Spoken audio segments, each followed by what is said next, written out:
ദാഹിക്കുന്നുണ്ടോ?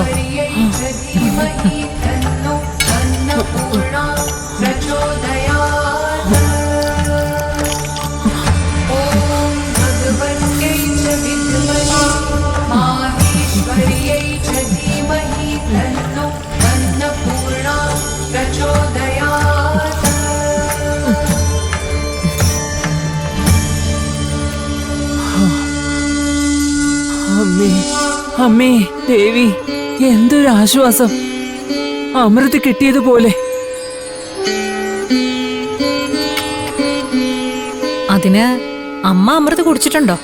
ഇല്ല, പക്ഷേ ഇത് കുടിച്ചപ്പോ അമൃത് കുടിച്ച പോലെ എന്റെ ജീവൻ നേരെ വീണു.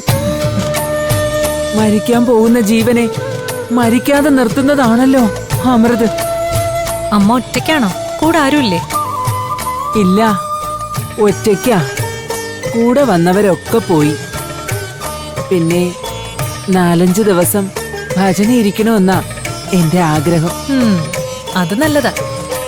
ദേവിയുടെ സന്നിധിയിൽ കഴിയുന്നത് തന്നെ ഉണർവുണ്ടാക്കും. പോണേന് മുമ്പ് ഒരു 3 ചുറ്റെങ്കിലും അടിപ്രദക്ഷിണം വയ്ക്കണമെന്നുണ്ട്. പഴയൊരു വഴിപാടാ, പക്ഷേ കഴിയൂന്ന് തോന്നില്ല. അതെന്താ കഴിയാത്തത്? കഴിയണമല്ലോ. കഴിയും. ഇല്ല മോളെ, നേരെ നടക്കുമ്പോ തന്നെ ചിലപ്പോ മറിഞ്ഞു വീഴാൻ പോവുക. അടിപ്രദക്ഷിണമെന്ന് പറയുമ്പോ അത് കുറച്ചുകൂടെ പ്രയാസമാ. അങ്ങനൊന്നും ഇല്ലമ്മേ, അതൊക്കെ ചെയ്യാൻ കഴിയും. അറിഞ്ഞൂടാ, ദേവി ഒരു കൈ തന്നാ ചിലപ്പോ അത് സാധിച്ചേക്കും. ഭക്തജനങ്ങൾക്ക് കൈത്താങ്ങല്ലേ ദേവി. ദേവി കൈതരും. അതിരിക്കട്ടെ, ഈ അടിപ്രദക്ഷിണം നേർന്നത് എന്ത് കാര്യത്തിനായിരുന്നു? ഓ, അതോ, അത് കൊറേ മുമ്പാ. മോളുടെ കുട്ടിക്കാ. പെൺകുട്ടിയാ. ആ കുട്ടിക്ക് കാലില് തോട വന്നു. അന്ന് നേർന്ന വഴിപാടാ. ഇതുവരെ ആ വഴിപാട് നടത്താനായിട്ടില്ല. ഇപ്പോ വല്ല വിധേനെ നടയില് വന്ന് പെട്ടപ്പോ കാല് നേരെ നിൽക്കുന്നുമില്ല. അമ്മേ ദേവി, എല്ലാം അവിടത്തെ പരീക്ഷണം. അല്ല മോളെ, വഴിപാടൊക്കെ നടത്താതിരുന്ന ദേവി പൊറുക്കുമായിരിക്കുമല്ലേ? നേർച്ചകളും കാഴ്ചകളും ഒന്നും ദേവിയുടെ കൃപയ്ക്ക് ആധാരമേ അല്ല. ഒരു വഴിപാടും ഇല്ലാതെ, ഒരു കാഴ്ചദ്രവ്യവുമില്ലാതെ ദേവിയുടെ പ്രീതി നേടാൻ സാധിക്കും. അതിന് നിർമ്മലമായ ഭക്തി മാത്രം മതി. എന്ന് പറഞ്ഞാൽ ശരിയാവോ? വഴിപാട് നേർന്നാൽ അത് നടത്തണ്ടേ മോളെ? വേണം.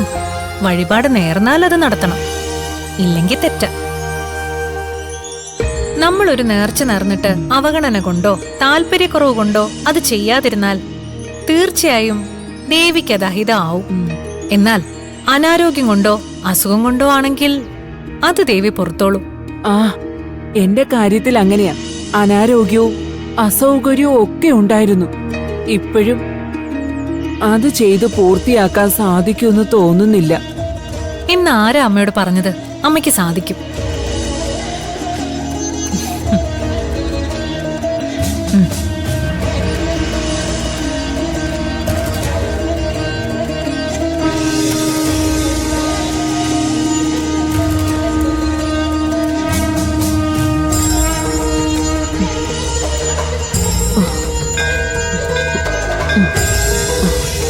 നടന്നു തുടങ്ങിക്കോളൂ. അയ്യോ മോളെ, പിടിവിട്ട ഞാൻ വീണു പോകും. ഇല്ല, വീഴില്ല. അമ്മ ധൈര്യമായിട്ട് നടന്നോളൂ. വാ, നടക്ക്.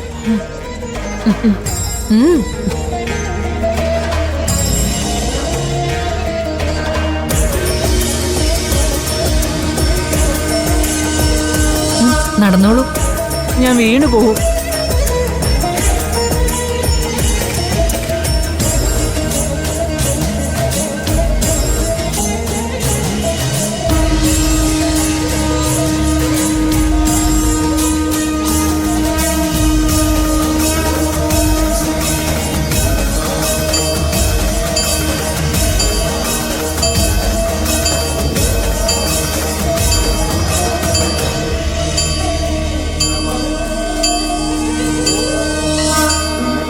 മൂകാംബികേ, അമ്മേ, മൂകാംബികേ, അമ്മേ.